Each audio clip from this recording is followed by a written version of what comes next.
Shalom saudara. Senang dapat berjumpa kembali di tiap-tiap ibadah pada pagi hari ini. Saudara, Tuhan banyak sekali berbicara tentang mulut, lidah, dan hati. Kita pasti pernah menemui seseorang yang ketika dia membuka mulutnya bisa mengubah suasana sekelilingnya itu menjadi lebih baik, atau mungkin ketika orang itu datang kita semua menghindar dari orang-orang tersebut karena mungkin orang itu berbicaranya suka menyindir, suka menggosip, suka mempermalukan diri teman-temannya atau mempermalukan diri sendiri, saudara. Jadi kita mulai sadar dan kita harus waspada di dalam menggunakan mulut, menggunakan lidah, menggunakan pikiran dan hati kita, saudara. Sehingga tidak menjadi senjata bagi setan untuk mencelakakan diri sendiri atau mencelakakan orang lain, saudara. Nah, kita ini memasuki bulan ketiga di tahun 2020.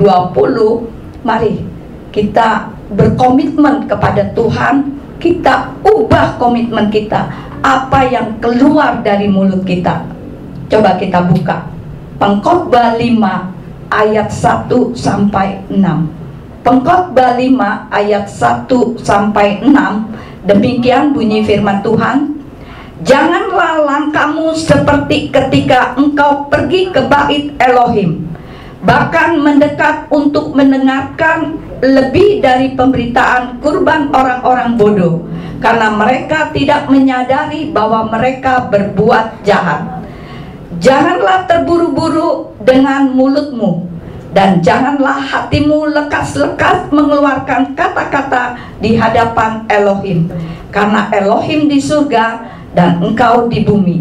Sebab itu biarlah perkataanmu sedikit, sebab mimpi datang karena banyaknya kesibukan, dan percakapan bodoh karena banyaknya perkataan.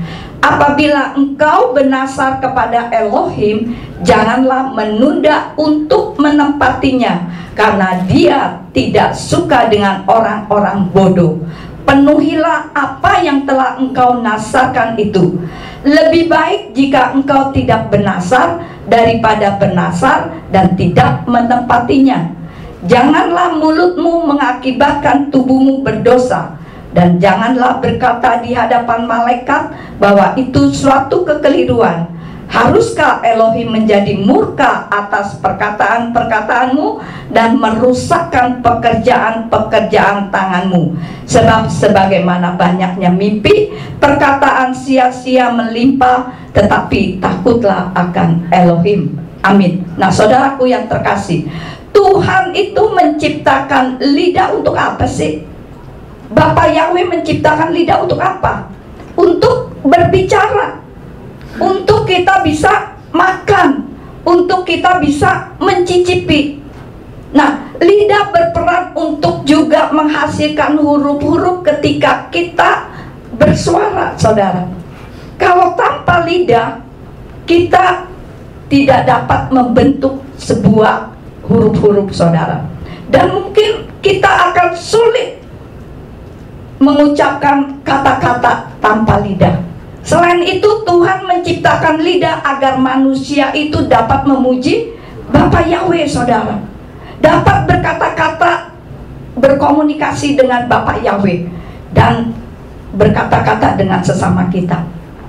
Nah, dari ayat-ayat yang baru kita baca, kita tidak tahu apa yang bakal terjadi kepada diri kita masing-masing, saudara. Mungkin di tahun 2020 saya akan mengalami sesuatu hal. Mungkin saudara di tahun 2020 juga akan mengalami sesuatu hal. Kita tidak ada yang tahu, saudara. Tetapi yang kita tahu apa yang terjadi secara global, karena firman Tuhan sudah berkata, semakin bertambah tahun, semakin dekat dengan kedatangan Tuhan Yeshua, akan semakin banyak masa kesukaran, masa hari-hari ini banyak sekali kejahatan-kejahatan. Orang tua membunuh anak, anak membunuh orang, membunuh orang tua, sehingga kasih kebanyakan orang sudah menjadi hilang, saudara. Tapi kita percaya satu hal, bahwa Bapak Yahweh adalah Bapak Yahweh yang kita sembah, Bapak Yahweh yang tidak pernah meninggalkan kita, saudara. Dan saya percaya Tuhan adalah Bapak Yahweh yang memberkati kehidupan kita. Tapi mungkin di bulan ini, bulan Maret, mungkin di bulan Mei nanti ada bulan di mana Bapak Yahweh akan menghancurkan pekerjaan kita, saudara. Hal ini bukan berarti Bapak Yahweh menghancurkan pekerjaan kita, tetapi akibat dari orang itu sendiri. Mungkin dari ulah kita sendiri, saudara. Contoh misalnya hari ini, hari Sabat ini, saya bersalah sama Tuhan. Saya melakukan sesuatu yang tidak berkenan di hadapan Tuhan.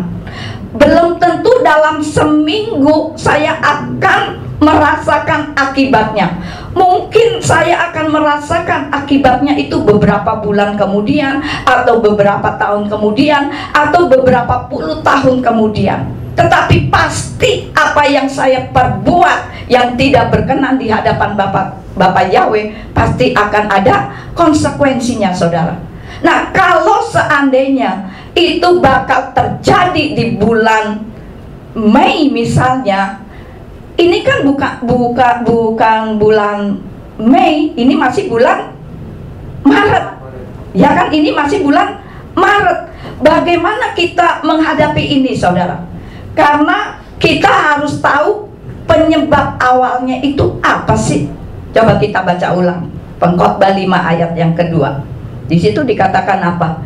Janganlah terburu-buru dengan mulutmu, dan janganlah hatimu lekas-lekas mengeluarkan kata-kata di hadapan Elohim. Kata Elohim di surga dan engkau di bumi. Sebab itu biarlah perkataanmu sedikit. Nah, ayat ini mengatakan hati-hati dalam mengeluarkan kata-kata. Seakan-akan pengaruh ucapan kita itu menentukan. Lidah walaupun anggota terkecil dari tubuh kita, namun dapat memecahkan perkara yang besar, saudara. Jadi sebelum keluar dari mulut, adanya di mana? Dalam hati. Baru keluar di mulut. Baru setelah itu ada dua yang melaksanakannya, yaitu kita yang melaksanakannya atau setan yang melaksanakannya, saudara. Oleh karena itu, hendaklah kata-kata kita itu sedikit. Jangan kita banyak berbicara, saudara. Lebih baik kita banyak mendengar daripada kita berkata-kata banyak, akhirnya salah. Coba kita buka Amsal 10. Amsal 10, coba bantu baca Amsal 10 ayat yang ke-19. Amsal 10 ayat yang ke-19.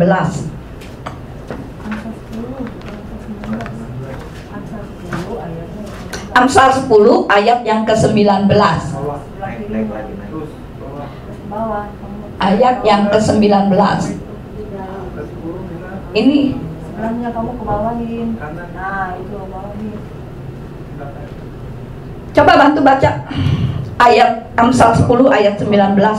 Di dalam banyak perkataan pelanggaran tidak berhenti, tetapi siapa yang menahan bibirnya dialah yang bijaksana. Amin. Sekali lagi saya baca, di dalam banyak perkataan pelanggaran tidak berhenti, tetapi siapa yang menahan bibirnya dialah yang bijaksana. Ketika kita tidak mampu mengendalikan ucapan kita, akan mudah kita terjerumus ke dalam percakapan yang mengarah kita kepada dosa, saudara. Misalnya apa? Kita banyak berbicara dan itu akan terjadi gosip, akan terjadi cemooh dalam berkata-kata.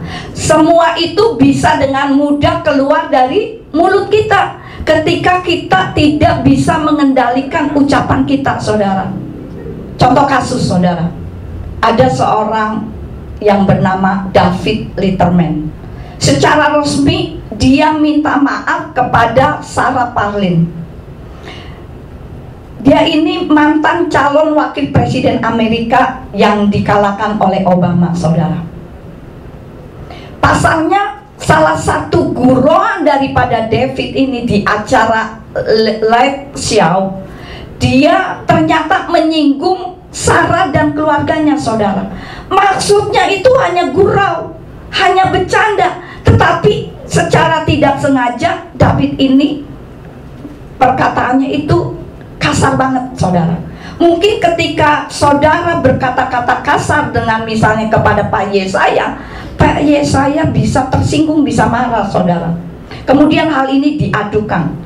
Nah, karena itu David ini memohon maaf secara tertulis dan secara lisan di publik, saudara. Jadi hati-hati dalam kita bercanda, saudara. Apalagi kalau lawan kita berbicara itu tidak suka bercanda, saudara. Jadi kita harus tahu lawan bicara kita itu suka bercanda atau tidak, gitu loh, saudara. Itu yang harus kita ketahui, saudara.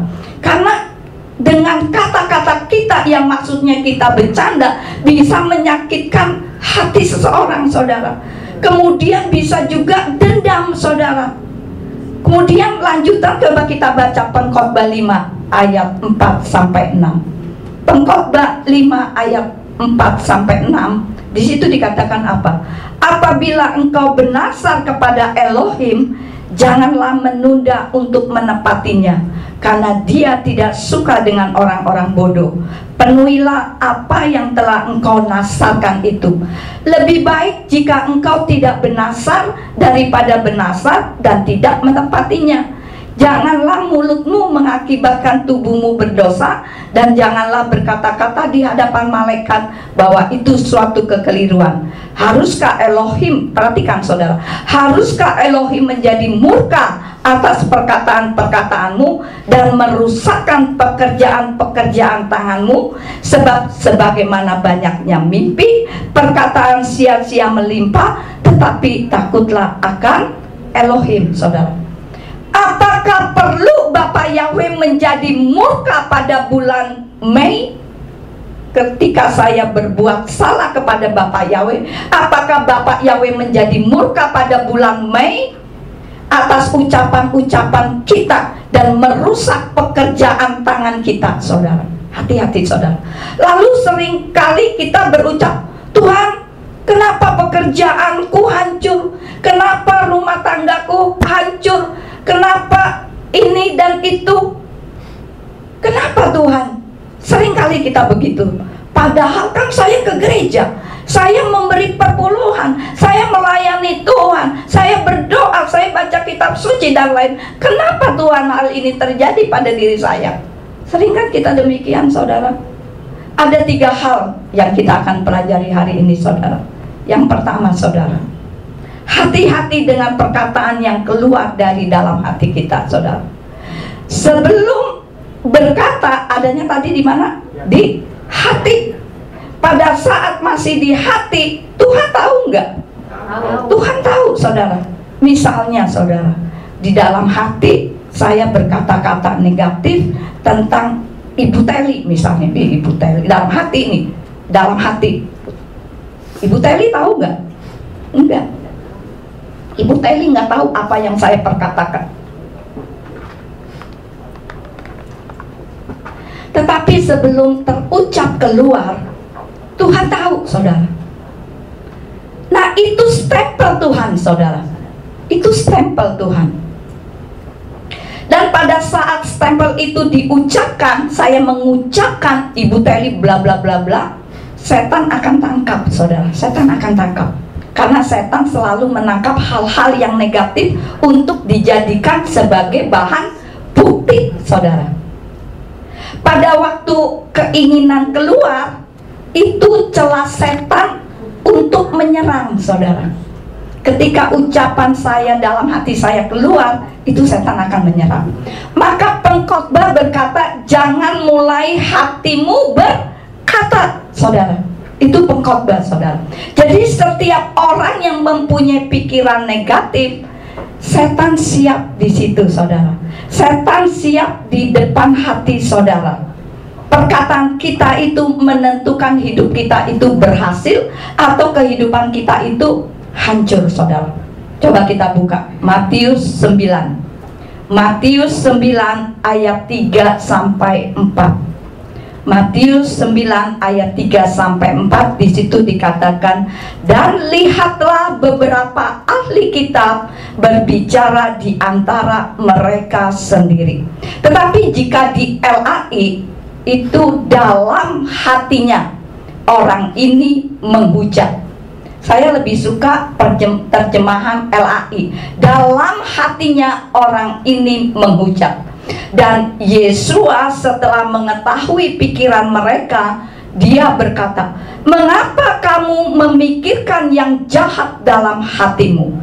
Jadi pada saat masih dalam hati, Bapa Yahweh mengetahuinya, saudara. Dan setan itu menanti di depan pintu, saudara.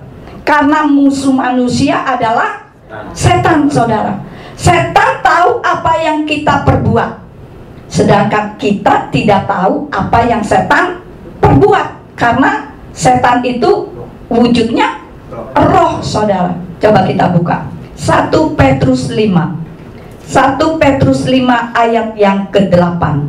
Di situ dikatakan apa? Sadarlah, berjaga-jagalah, karena musuh-musuh si setan berjalan sambil mengaum seperti singa untuk mencari seseorang yang dapat ia telan.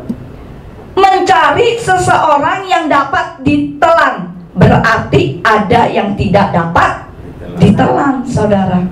Ada yang tidak dapat ditelan. Nah, pada saat ada yang kecewa, ada orang yang berpikiran negatif dan lain sebagainya, itu setan itu berkeliling mulai mendekat orang itu. Bisa masuk, saudara. Bisa gak masuk? Bisa. Kapan setan itu masuk? Pada saat kita mulai berucap. Pada saat kita mulai berucap kata-kata yang negatif, yang tidak berkenan di hadapan Bapa Yahweh, setan itu bisa masuk.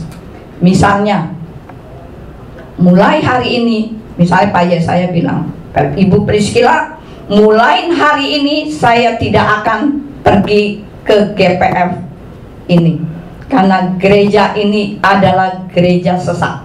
Nah, direkam tuh sama setan, saudara. Maka hati-hati dengan mulut kita, saudara. Karena hidup mati kita itu dikuasai oleh lidah, saudara. Coba buka Amsal 18.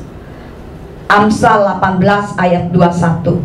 Mati dan hidup ada dalam kuasa lidah, dan orang yang mencintainya akan memakan buahnya. Jadi apa yang kita tabur, kita akan tuai, saudara. Contoh, misal ada orang datang minta didoakan. Misalnya di sini anak muda nih, anak-anak STT, misalnya Tirta. Tirta berdoa kepada Bapak Yahweh. Bapak Yahweh, aku minta jodoh. Berilah jodoh kepada aku yang rajin melayani Tuhan, yang setia kepada Tuhan. Miskin gak jadi soal, Tuhan. Miskin gak apa-apa. Doanya Tirta ini terkabul. Termasuk miskinnya itu terkabul, saudara. Jadi hati-hati kalau berdoa, saudara. Jangan minta yang miskin, karena setan rekam negatifnya, saudara. Ketika Tuhan mau kasih jodoh orang kaya, setan menyodorkan rekamannya. Bapak Yahweh, ini loh, Tirta ini berdoa miskin juga nggak apa-apa loh, Bapak Yahweh. Gitu loh, saudara. Bapak Yahweh gimana nih, gitu loh. Makanya dari itu, saudara, Tuhan mau jangan katakan hal yang negatif, saudara. Bagaimana kalau sudah perkataan yang negatif kita ucapkan, saudara? Bagaimana perkataan yang negatif sudah kita ucapkan? Gak ada cara lain, cabut, saudara. Gak ada cara lain, harus kita cabut perkataan yang negatif itu. Ayub 42 ayat 5 sampai 6. Ayub 42 ayat 5 sampai 6 di situ dikatakan, aku telah mendengar engkau hanya dengan telinga saja, tetapi sekarang mataku telah melihat engkau. Oleh karena itu aku memandang hina diriku sendiri, dan aku telah bertobat dalam debu dan abu. Jika di dalam LAI itu bertobat itu ditulis dengan mencabut perkataanku. Saya lebih suka yang LAI, mencabut perkataan-perkataan yang negatif. Setelah perkataan negatif di kita cabut, kemudian kan hilang tuh. Ya kan, hilang, terhapus. Kemudian kan jadi kosong kembali. Makanya yang kosong hati kita yang sudah dicabut hal-hal yang tidak baik, jadi kosong kan hati kita. Kita mulai isi kembali, saudara. Mulai isi kembali. Coba Yeremia 1 ayat 9 sampai 10. Dan Yahweh meletakkan tangannya dan menyentuh mulutku, dan Yahweh berfirman kepadaku, lihatlah, aku telah menaruh firmanku di mulutmu. Perhatikan saudara, lihat, pada hari ini aku telah menetapkan engkau atas bangsa-bangsa dan atas kerajaan-kerajaan untuk mencabut dan untuk meruntuhkan dan membinasakan dan untuk menghempaskan, untuk membangun dan untuk menanam. Saudara, ketika pembendaharaan yang negatif ada di dalam hati kita, kita harus mencabutnya. Kemudian hati kita kosong, kita harus menanamnya kembali, saudara. Jadi kalau seandainya saudara berkata gini nih, iya ya, kenapa kok ya aku selalu ngomongnya begini ya? Mungkin itu akibat yang dulu, itu harus cabut. Itu harus segera kita cabut perkataan-perkataan negatif itu, saudara. Setiap hari, setiap saat ketika kita berucap hal-hal yang negatif, langsung kita harus cabut dan tanam dengan hal-hal yang baru, hal-hal yang positif, saudara. Pada waktu nanti setan menuntut, Tuhan akan berkata apa? Hei setan, itu kan rekaman yang dulu. Sekarang kan sudah software yang baru, sudah diganti. Seperti keyboard kita ini kan rusak nih, lagi dibenarin nih, diganti spare partnya, saudara. Itu harus menunggu nanti akhir bulan spare partnya baru dikirim dari Jepang katanya, gitu loh. Jadi ketika spare part keyboard kita ganti yang baru, tentu yang lama-lama ada lagi nggak tuh di keyboard? Nggak ada, saudara. Baru semua.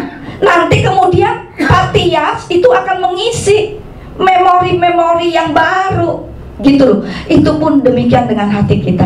Ketika kita sudah mencabut hal-hal yang nggak bagus, kita tanamkan kembali hal-hal yang positif. Nah, setan mau ngomong apa? Udah baru semua kok, tidak bisa ngomong apa-apa. Kemudian setannya gimana? Ya kabur setannya, saudara. Gak berani dekat-dekat kita lagi. Jadi saudaraku yang terkasih, jangan pernah berkata hal-hal yang negatif kepada siapapun juga, saudara. Kita jangan pernah menuding Pak Yesaya ini begini begitu, begini begitu, Ibu Teli begini begini begitu. Jangan, saudara. Karena urusan itu bukan urusan kita, saudara. Tetapi biarlah itu urusannya dengan Bapak Yahweh, saudara. Setiap perkataan, entah itu perkataan yang positif, entah itu perkataan yang negatif, berdampak bagi kehidupan kita, saudara. Firman Tuhan mengatakan bahwa perkataan memberi buah kepada kita, saudara. Sorry, saudara, saya nih batuk, saudara.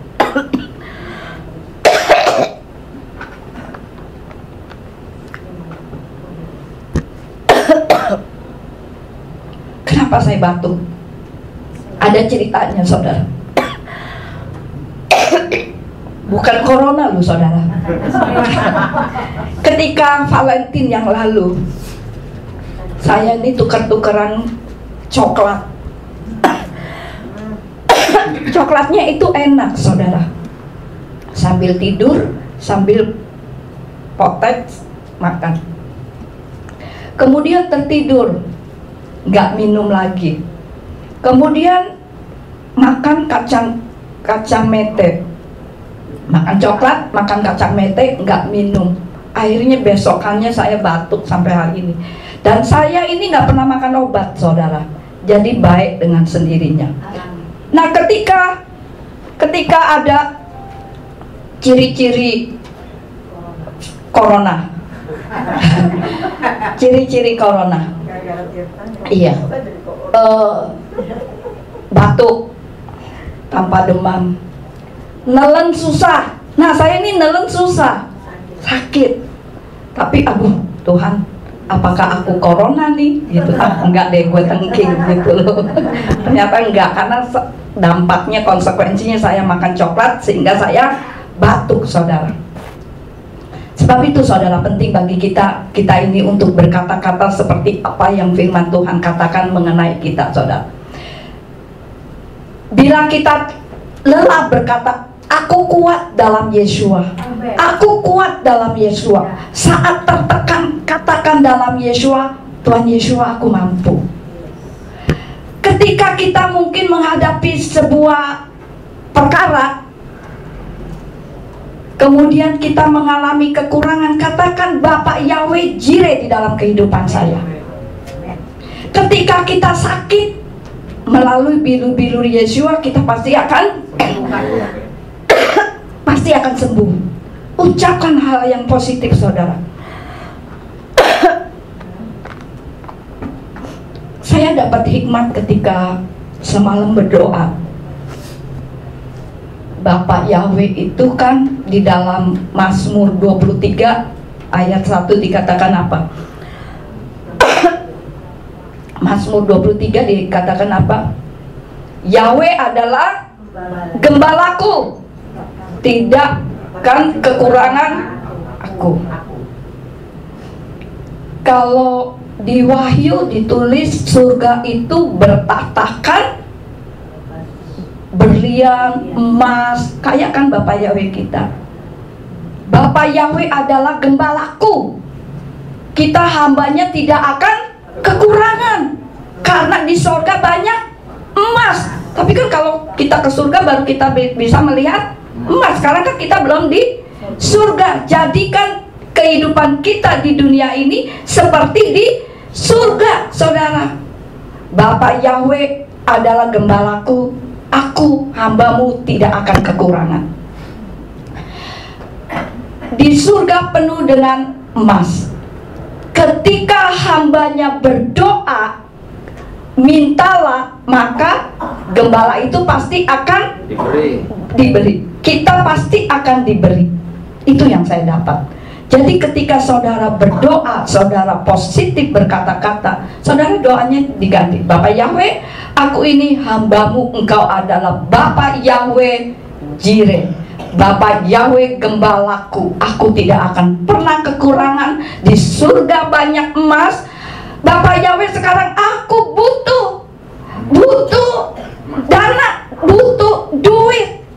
Tolong Bapak Yahweh, congkel itu emas sedikit aja. Sedikitnya Bapak Yahweh kan mungkin pasti banyak, sedikit aja untuk memberkati gereja ini.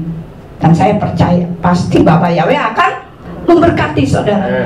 Jadi biarlah kita selalu mulai sekarang, kalau di antara saudara ada yang berkata-kata negatif, ubah komitmen kita ini. Kita ubah menjadi kata-kata yang positif, saudara. Jika kita menginginkan yang baik, maka perkatakanlah hal-hal yang baik. Perkataan yang keluar dari bibir kita itu seperti doa, saudara. Kebenaran, kebaikan yang kita ucapkan itu akan mendatangkan berkat bagi kita, saudara. Amin, saudara.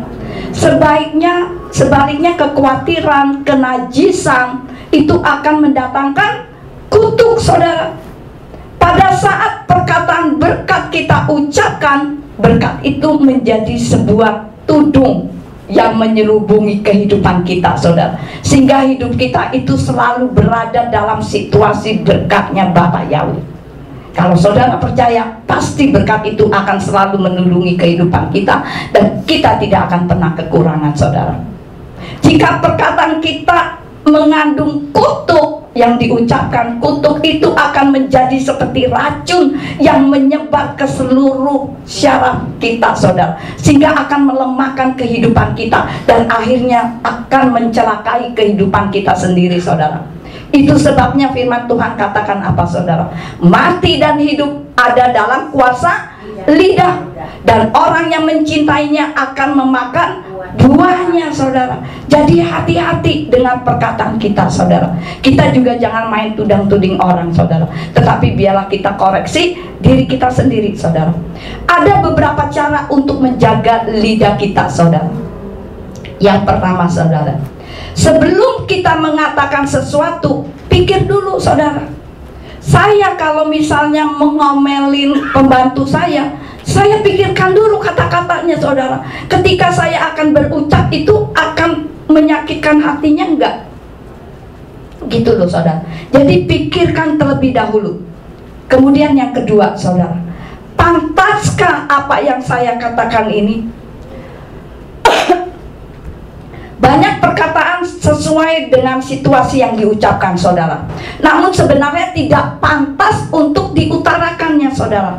Misalnya, saudara, misalnya kita melihat orang yang sering sakit-sakitan, saudara, adalah tidak pantas kalau kita berkata, kamu selalu penyakitan, kamu selalu sakit-sakitan mulu sih, diri kamu mungkin ada roh jahatnya nih.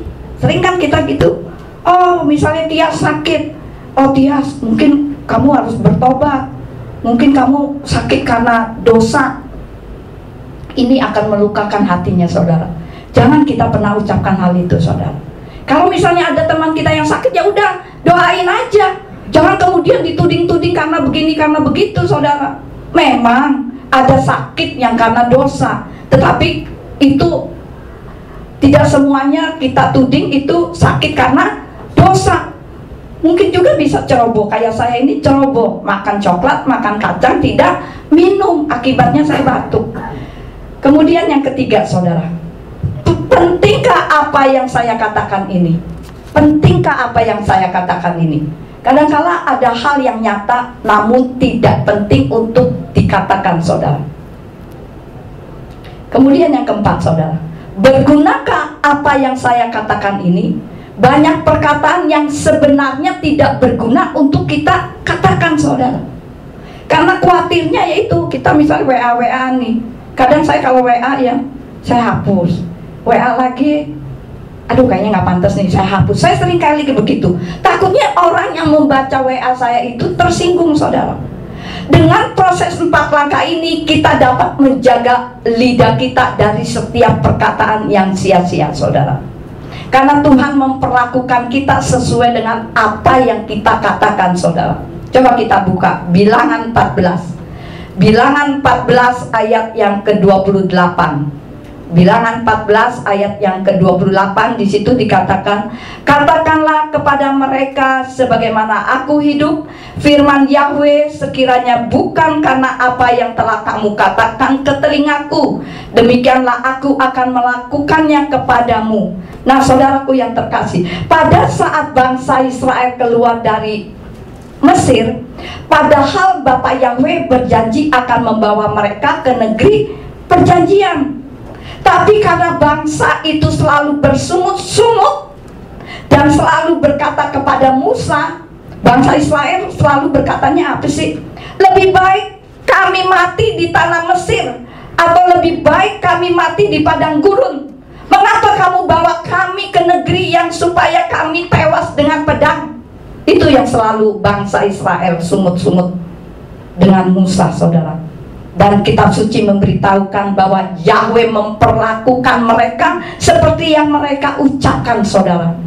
Semua orang bangsa Israel tewas di padang gurun, kecuali siapa? Yosua dan Kaleb, saudara. Jadi apa yang kita katakan akan menggerakkan tangan Bapa Yahweh untuk melakukannya kepada kita, saudara. Karena perkataan kita selalu didengar oleh Bapak Yahweh, saudara. Jadi hati-hati dengan perkataan kita, saudara. Lebih baik kita diam, saudara, daripada kita berkata-kata, saudara. Itu yang pertama, saudara. Sekarang yang kedua, saudara. Jangan cepat-cepat mengucapkan nasar, saudara. Jangan cepat-cepat mengucapkan nasar, saudara. Misalnya, saudara, Bapak Yahweh, kalau saya sukses, kalau usaha saya berhasil, saya akan bantu gereja ini. Tapi giliran sudah sukses, sudah dapat duit di tangan banyak, biasanya apa orang? Lupa. Itu penyakitnya, saudara. Dulu waktu saya bergabung dengan sinode GPR ini selalu kalau doa itu banyak sekali penglihatan dan apa sih namanya, satu lagi peneguhan. Suatu ketika seorang ibu berdoa kemudian mendapat penglihatan. Ada 3 gedung, di tengah-tengahnya itu ada sinar terang. Kemudian dia berkata apa? Nanti gedung ini ketika laku dijual, duitnya akan diberikan kepada sinode untuk kantor sinode. Tetapi saudara, ketika itu sudah laku, udah duitnya di tangan, lupa tuh. Sampai sekarang nggak terjadi tuh. Jadi hati-hati, saudara. Jangan kita pernah bernasar kalau kita tidak bisa menepatinya, saudara. Kalau nggak ditepati, mungkin efeknya belum terasa saat ini, saudara. Mungkin akan beberapa tahun kemudian, apa puluhan tahun kemudian, pasti akan ada efeknya, saudara. Apakah perlu sampai Tuhan merusak pekerjaan tangan kita, saudara? Karena ketika kita bernasar, kita nggak menepati, Tuhan akan kejar itu, saudara. Lalu setelah belasan tahun mengalami, kemudian kita bergumam, kenapa ya? Kok hidup aku begini ya? Kenapa semua hal ini terjadi ya? Sering kan kita begitu, kenapa ya? Terus kita kembali tuh mengingat masa lalu kita. Makanya saudara, lebih baik nggak nasar daripada bernasar tapi tidak digenapi, saudara. Pernahkah kita bernasar kepada Tuhan tapi tidak digenapi? Ingat, Tuhan selalu mengejar nasar saudara yang diucapkan. Coba kita buka Ulangan 23. Ulangan 23 ayat 21 sampai 22. Di situ dikatakan apa? Apabila kamu bernasar kepada Yahweh Elohimmu, janganlah menunda untuk melaksanakannya, karena tentulah Yahweh Elohimmu akan menuntutnya daripadamu, sehingga hal itu menjadi dosa bagimu. Tetapi apabila engkau tidak bernasar, maka hal itu tidak menjadi dosa bagimu. Jadi boleh nggak sih kita bernasar? Boleh, tergantung kebutuhan dan asal digenapi, saudara. Asal digenapi, saudara. Saya nggak pernah mau bernasar. Ketika saya ada berkat, ketika saya terbeban dengan seseorang, saya pasti akan memberkati. Saya nggak perlu bernasar, saudara. Contoh, saudara, Yeftah dalam kitab Hakim-Hakim. Nanti saudara baca sendiri kitab Hakim-Hakim 11 sampai habis. Di mana Yeftah ini bernasar kepada Bapak Yahweh. Dia berkata kepada Bapak Yahweh, jika Bapak Yahweh menyerahkan Bani Amon ke tanganku, maka apa yang keluar dari pintu rumahku untuk menemui aku akan mempersembahkannya sebagai korban bakaran. Itu nasarnya Yeftah, saudara. Begitu dia menang dan pulang ke rumah, yang keluar anak perempuannya, saudara. Bayangin, anak perempuannya. Dia kaget ketika buka pintu, ternyata anaknya sendiri. Tapi dia mesti korbankan karena dia telah bernasar, saudara. Jadi saudaraku yang terkasih, jangan sampai kita cepat-cepat mengeluarkan nasar kalau kita tidak bisa menepatinya, saudara. Jangan pernah, saudara. Siapa yang di sini pernah bernasar tapi tidak pernah menepatinya? Hati-hati, saudara. Minta ampun dan jangan lagi bernasar kalau tidak ditepati, saudara. Jangan cepat-cepat mengeluarkan perkataan, apalagi perkataan yang negatif, saudara. Tapi Tapi yang harus kita lakukan adalah kita menjaga pembendaharaan yang positif di dalam hati kita, saudara. Coba kita buka Filipi 4. Filipi 4 ayat yang ke-8. Di situ dikatakan apa? Selebihnya, hai saudara-saudara, apa saja yang benar, apa saja yang mulia, apa saja yang adil, apa saja yang suci, apa saja yang menyenangkan, dan apa saja yang patut dipuji, sekiranya ada suatu kebajikan dan sekiranya ada suatu pujian, pikirkanlah hal-hal itu. Itu loh saudara. Jadi pikirkanlah hal-hal yang positif, saudara. Apabila kita mulai berpikir positif, maka pembendaharaan yang keluar dari hati kita pun hal yang positif. Dan itu yang Bapak Yahweh mau. Bapak Yahweh yang mau untuk kita kerjakan di dalam kehidupan kita dari hari lepas hari. Amin saudara. Maka kehidupan kita akan diberkati oleh Bapak Yahweh. Amin saudara. Amin. Sekian firman Tuhan.